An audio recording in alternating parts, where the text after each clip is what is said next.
So in follow-up to my Swisstech Doppelt video, the powerhouse from Walmart, I wanted to just kind of dive in a little bit more to what I was talking about as when I referenced the 77 Yankee Barlow from Mike Latham at Collector Knives that he put out as an SFO with GEC, how the Doppelt took a lot of inspiration from those knives. And then how that kind of morphed, how the 77 morphed into Lion Steels, the variants that Latham put out with Lion Steel, and again, how we end up with this knife. So perhaps it should be something like this. And actually, I think that's appropriate because I think this was my first one. Actually, I think I got this one and then this one. Anyway, but that kind of gives you the evolution of where we end up with this. So now I'm not saying Swisstech, maybe this is an homage, but even that I think is putting it too strongly. I think they just made a great knife and they took inspiration from a lot of different things.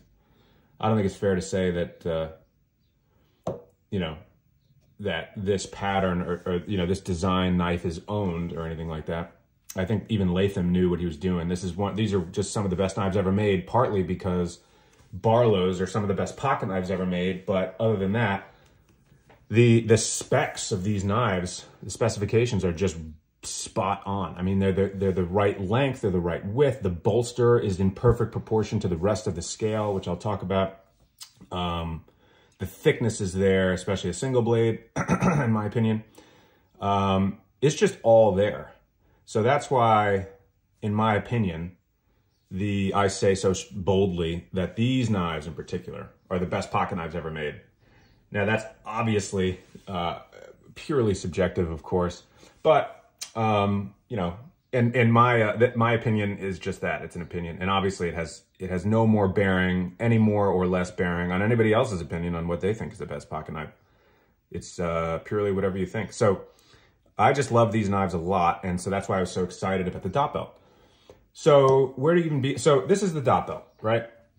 Really cool, relatively new, two-bladed Barlow, the Walmart special. There's the sheep's foot in Aus 8 steel, Swisstech, razor sharp out of the box, lazy half stop, really cool Bowie style clip blade there, which you don't really see a lot, so good on them. Really cool, really good. Pointy. A lot of my case knives, I mean, all of my case knives don't give you a pointed tip like that. That's how it should be. Good on them. Really great. Marbled carbon fiber. I think they crushed the carbon fiber on this. Really catches the light. I mean, in this way, it does what jigging does on bone, which is they get different angled cuts on there, and it catches the light in a really cool way. Every time you look at that, it looks different, which I think is the point. And I think they did that really well. So great. Back springs. Back springs are, decent. As I said in the other video, I think they're consistently inconsistent, which makes it good. There's the fit and finish on this, I would say, is great for what it is. They are obviously not trying to make that as tight as could be. I think that was wise of them, because I think if they tried to do that, then at being the price point of this knife, I think there would be glaring misses there, which would kind of detract from the overall look. I think what they did here is take it far enough where they can kind of keep it consistent looking while not being perfect. So I think that's good. Titanium coated bolster, titanium coated blades, probably titanium coated back springs, carbon fiber spacers, terminated well, centering is good. Stamped logo, unlike some other new Barlows that are coming out, which are also awesome. But you should stamp your logo into the bolster.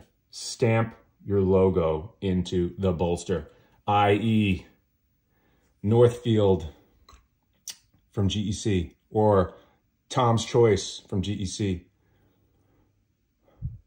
or the, what is that, the 3 Acorn Barlow? All of them. They should just do that. That's how you do it.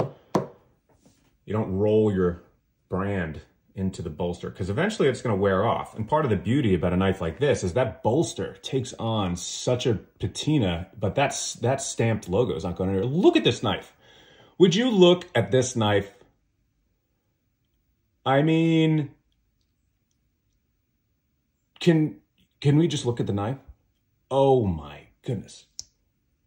This thing is, I'll show you in a second. First of all, I mean, look at the Northfield Unexcelled, made in USA. I mean, this is the real McCoy. This is the real McCoy. So what do we have?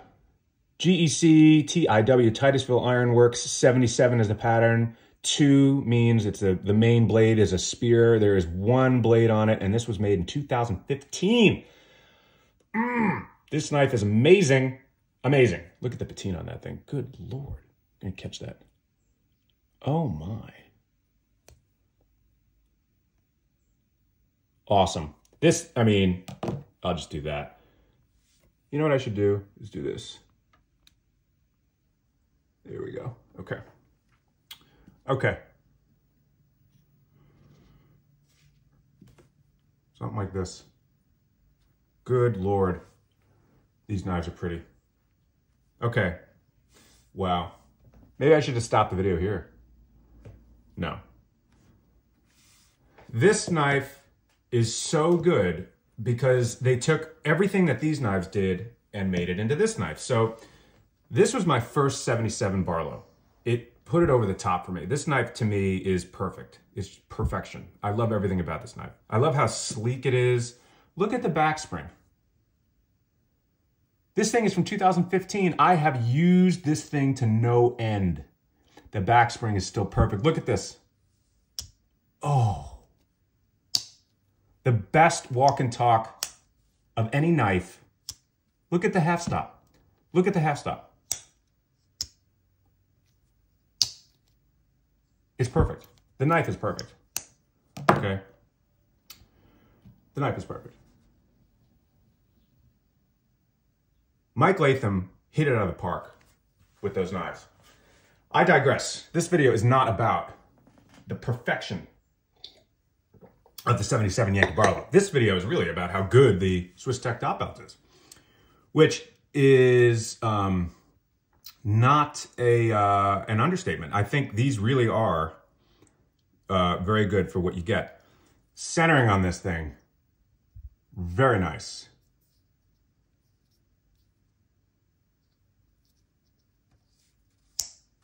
The walk and talk is good. The half stop is just not there. But what I wanted to do is show this. Okay. Beautiful knife. Now, you can kind of see what I'm talking about with where I feel like they got their design influences from. Swisstech, that is. On the left, you have the perfection that is GEC 77 Yankee Barlow, 2-bladed variety. On the right, you have an excellent Swisstech dot belt. Look at this. Look at this. They just got the proportions right. Look at that desert ironwood. Oh my goodness. Look at that.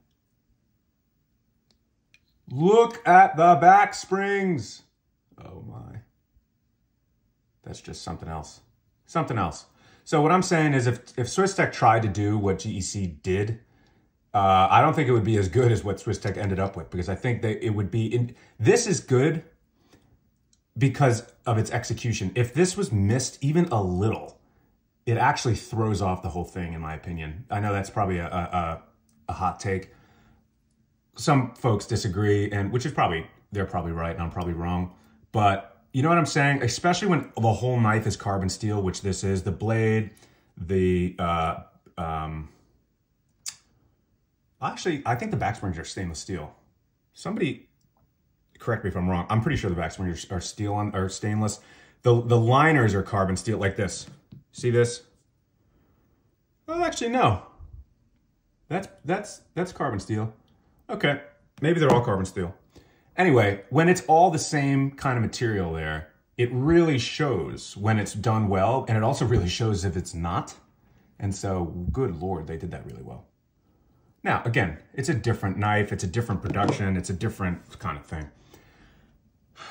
When Latham put out the 77, when he realized that he made the greatest pocket knife ever devised, he let it go for years. I mean, for years, GEC was cranking these things out, but it was a limited run. It was an SFO. It was very difficult to get.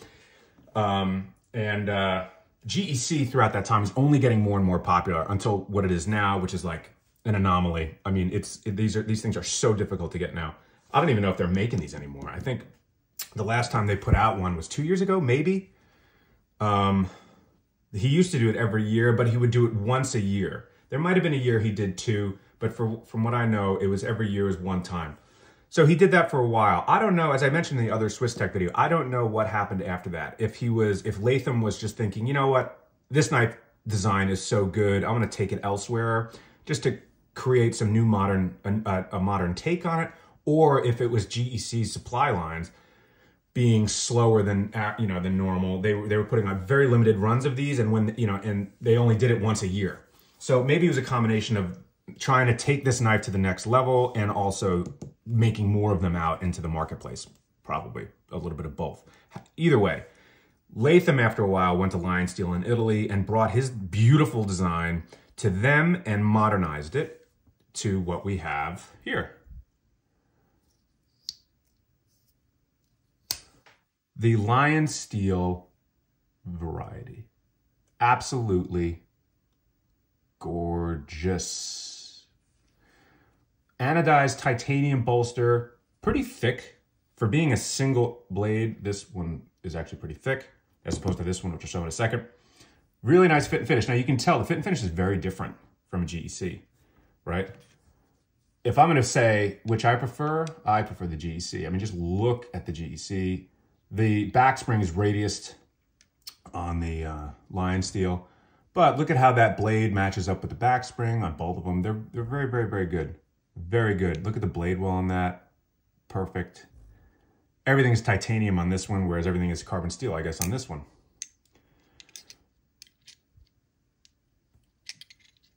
But that's it. So that's what he saw, and that's what he decided to do, and good on him, because this is an awesome knife. I love the half stop. Walk and talk is good. Not as great as this one, but nothing is as good as this one. And really, really great. Böhler M390 steel on this guy. This dude came sharp. Really, really sharp. They executed this really well. I was so happy to see this too, because the GEC 77 that they did in sheep's foot is such an awesome knife, and it's obviously so difficult to get. It was the least common designed 77 with the sheep's foot blade. You see here, clip blades were common, spears were common, sheep's foot were tough to get. So when he put out the sheep's foot, it's basically the same knife, right? Happy to see that. Look at this.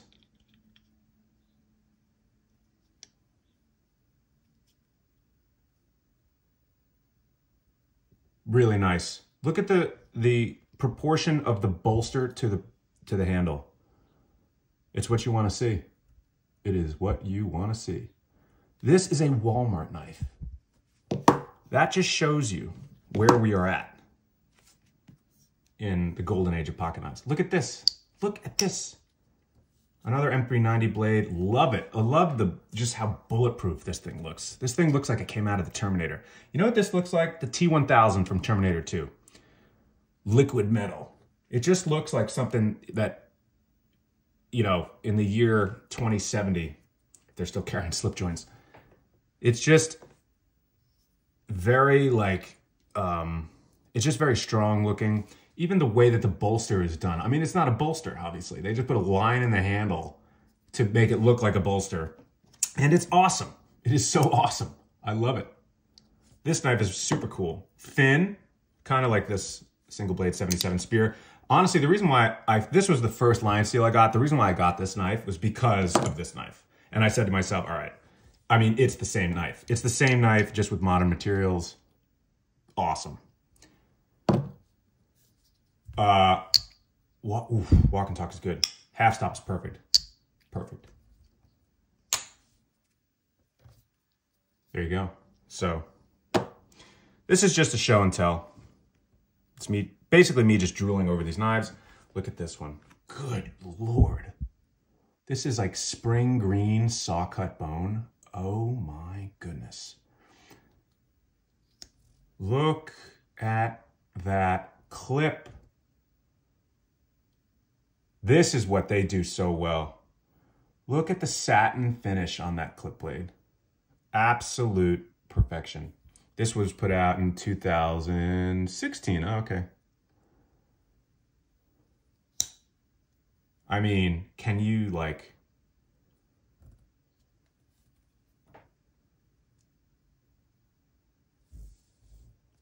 Just stunning.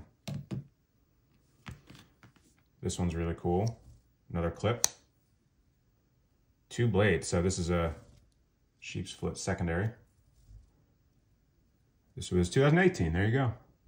Okay.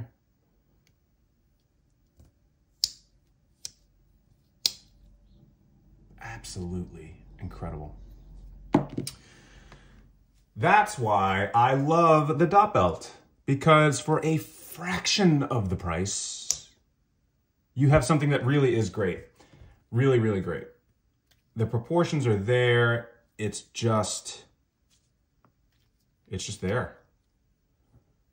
So you gotta be careful with that half stop. You gotta be careful with that half stop, because that thing can come and bite you. But really a great design, a great run that Swisstech did. I hope they make new ones. I hope they I think I saw one without the blacked out blades. Either I was dreaming or the light was off on the handle on the video that I saw. I did not watch the video. I forget where it was, but I thought I saw a stainless steel, well, this is stainless steel, but a non-coated stainless steel. They should do more of that, and they should change the cover material. Oh, this is gonna be a home run. I mean, people would buy every single one of these and collect them.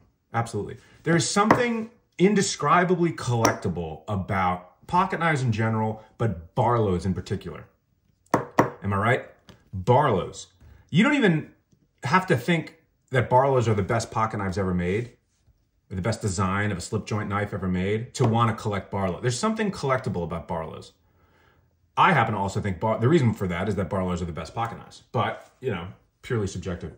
All right, this one's, I'm not paying attention here. This is knocked out of the video. There we go, do something like that. Okay, what do you think? Am I a crazy person? Probably. But are these knives not awesome? Mm-hmm. Is that pretty? That there is pretty. All right, well, if you made it this far, thanks for watching. This is more or less me rambling on about how awesome all these knives are. So, yeah. Good on Swisstech. The dot belt. Something funny. It says excellence is beautiful. That's kind of, they should probably remove that from the box, please. Excellence is beautiful. Just get that. Just remove that. When you open that up, just have that be red. Everything else is excellent. Discover dot belt if you dare. Really great. Now the box is really good. As I said, it's like just good enough to make me think twice about throwing it away. Magnetic closure. It's, you know, I'm never going to use it, but it's a good one. So, okay. Awesome knives. The Swisstech dot belt. Making waves from the GEC lineage to the Lion Steel iteration to now the next, maybe these are their cousins, whatever they are. Brothers from another mother, maybe? I don't know. All right, thanks for watching. Cheers.